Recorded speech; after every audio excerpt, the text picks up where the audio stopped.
We begin tonight with team coverage on two decisions made that impact you. A windy day across the mountains, and if you were out and about, maybe a few puddles to dodge. A chilly downtown Asheville. This is the view from the Buncombe County Courthouse camera. I don't even know if we should say chilly anymore. It is downright frigid. An update tonight on a house fire in West Asheville that left a single father and his daughter with only the clothes on their backs. Back in the headlines, a proposed drug rehab facility for Saluda. It's sparked controversy in the community, and tonight a decision was made. I spoke with several Jewish leaders and rabbis, a few of them telling me they doubt this would have gotten the attention it has if it wasn't for the person behind the comments. The search continues for one of the suspects in a double murder in Buncombe County. Deputies are looking for Cody Dawkins. Just in, the Buncombe County Sheriff's Office says a detention officer has been taken into custody on a felony hit and run charge. The perfect way to welcome the snowfall is, of course, to get out and play in it. News 13's Samir Nafsi is live at Wolf Ridge Ski Resort right now. Samir,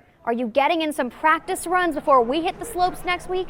I usually get caught out because I wash my car and then it rains.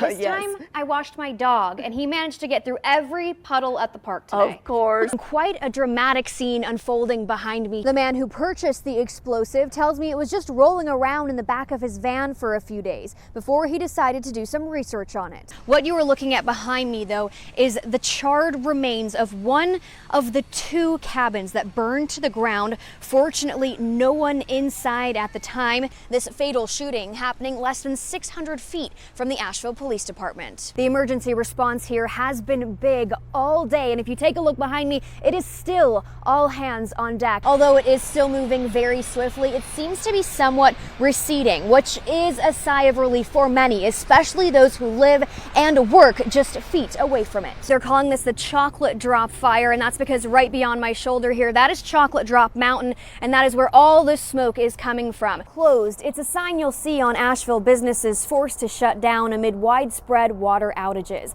Those here at the Thirsty Monk just hoping they'll be open back in time for the last major money-making night of the year. This was their target. Witnesses in the area reported hearing the suspects say they wanted to blow up what was left of the Vance Monument. Yes, this is a mugshot, as Turknett was just released from the Henderson County Detention Center on Thursday. In total, about 9 departments responded here, including the Hankins Norfolk Volunteer Fire Department. I'm actually joined now by their chief, Barry Stupp. I'm going to go ahead and take my mic here off. We're going to share this microphone here, Chief. But go ahead and talk to me about when this call came in and what you guys saw when you arrived.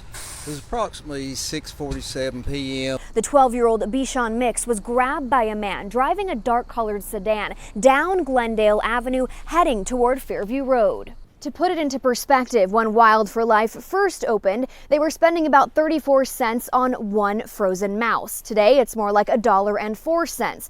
And when they're ordering 3,000 frozen mice every 2 months, that's almost half their yearly budget. Congressman Madison Cawthorn coming across very confident tonight as he addressed those in attendance here, which makes this announcement all the more surprising. Gabe Focarachi's family want you to take a good look at this photo. He has several identifying moles on his cheek and nose and distinctive tattoos on both arms. You can still see the divots in the ground where North Carolina wildlife officers pulled the bodies of the 3 bears out of this wooded area. Day's getaway car was towed to the Asheville Police Department, our camera rolling as it was unloaded off a tow truck. A winter blast is heading for the mountains, and we'll start to feel those impacts overnight. We begin with live team coverage. But first, meteorologist Megan Danahay joins us with our latest forecast. And Megan, we are in for a brutally cold night and morning. Delays and cancellations are mounting tonight. According to the flight tracking website FlightAware, as of this evening, more than 7,200 flights delayed today, and more than 2,200 others canceled. Denver International Airport and Chicago's O'Hare International are experiencing the most disruptions. Here at the Asheville Regional Airport, travelers also dealing with some issues. Hey, Megan, those temperatures getting ready to plummet. NCDOT and the city of Asheville are prepping for those single-digit temperatures this weekend, along with potentially slick roads. A cold and snowy afternoon and evening. Let's head right to Chief Meteorologist Jason Boyer for an update. Well, tonight, tensions growing between newly elected Congressman Chuck Edwards and his predecessor, Madison Cawthorn. Edwards claims Cawthorn ignored his request to transfer ongoing constituent casework. Asheville police need your help in finding 2 suspects connected to a New Year's Eve shooting that injured 1 person near New Leicester Highway. Christian Drain is facing several charges, including assault with a deadly weapon inflicting serious injury. And Adrian Watts is charged with possession of a firearm by a felon. Both men are considered to be armed and dangerous. If you have any information on their whereabouts, you are asked to call Asheville Police. Tips can remain anonymous. The governor of Alabama touring storm damage in Selma earlier this afternoon.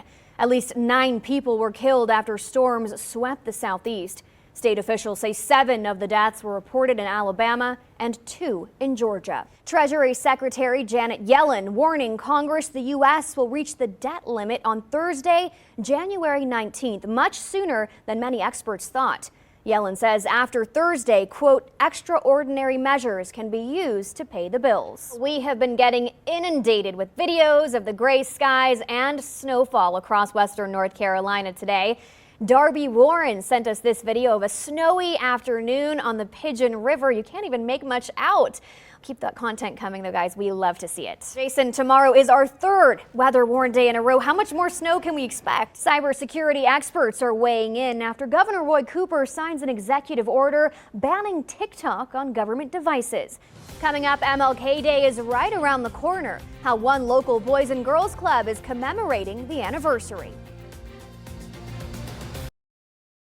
That hum you can hear, that's coming from a temporary water pump that's been brought in to help meet demand and replenish the system. Asheville city leaders delivering a disappointing update Friday, falling short of previous water restoration estimates. Unfortunately, we will not be able to meet the goal of having full water service restored to all customers by the end of the day. Patients running thin as water still isn't for many. My toilet broken. Your toilet's broken? That's so sad. With 2 young children, Tori Render says it's an inconvenience. Right now, it is, it's like 75% back. You're one of the lucky ones because your next door neighbors don't have it. Well, in 10 minutes, we might not have it. Outages fluctuating hour to hour, even door to door in this Candler neighborhood. We had to rely on friends over in the next county over to give us a shower. Differing elevations playing a key role in supply. Candler and Spivey Mountain expected to be the last areas to see water restoration.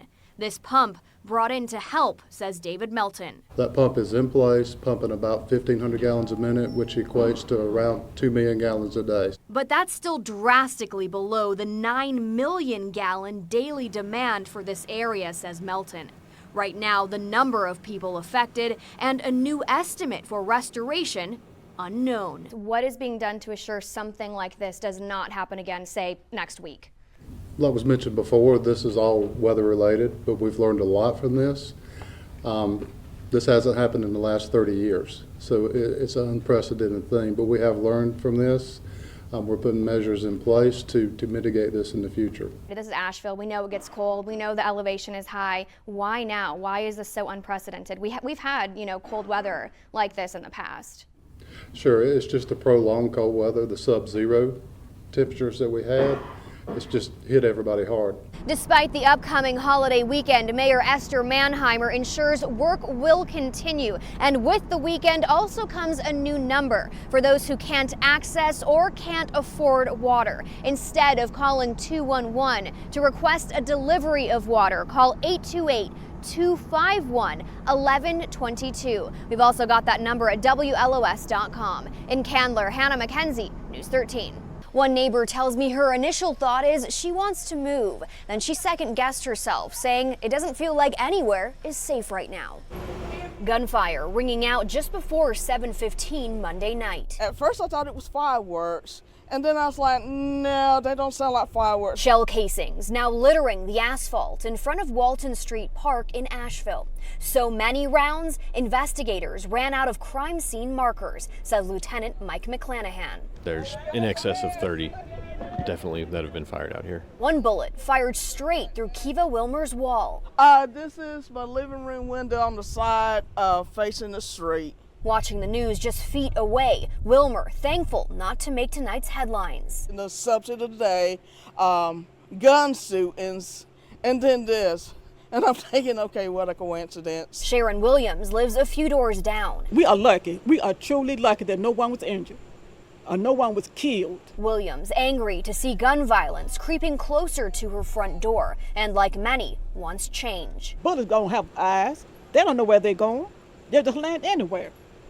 So hopefully we'll get gun reform every city, every state in this country. Right now, APD hasn't named any suspects or released a motive. We've had a lot of different information come in, so we're trying to suss out what is credible information at this time and what's still up in the air. Asheville police are asking anyone with information to contact their office. In downtown Asheville, Hannah McKenzie, News 13. Even if elk hunting was legal in North Carolina, elk as well as deer are a protected animal under Cherokee code and cannot be hunted on tribal lands. Cherokee, North Carolina, known for their elk population. The massive animals roam freely, attracting tourists from all over. Oh, I got overruled. We had to go to the Ruby Gym shaker thing, and then I got to do what I want to do, which come look at elk. Bobby Johns, visiting from Florida, excited to see his first elk in the wild.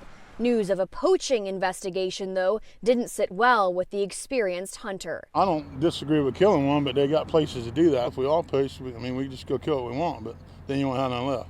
There's a reason why they section them off where you can hunt them, can't hunt them. On Sunday, an elk calf found dead, shot with an arrow on Etchita Church Road near the Solly Care Center nursing home.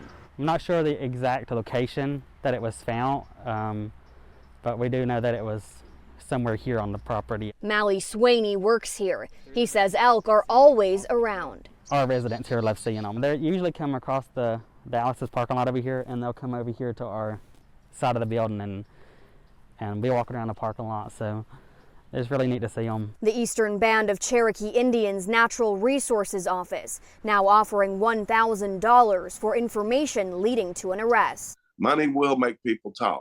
Jody Williams with Help Asheville Bears, or HAB, also offering a reward, $5,000, bringing the total to $6,000. Who in their right mind would kill a calf?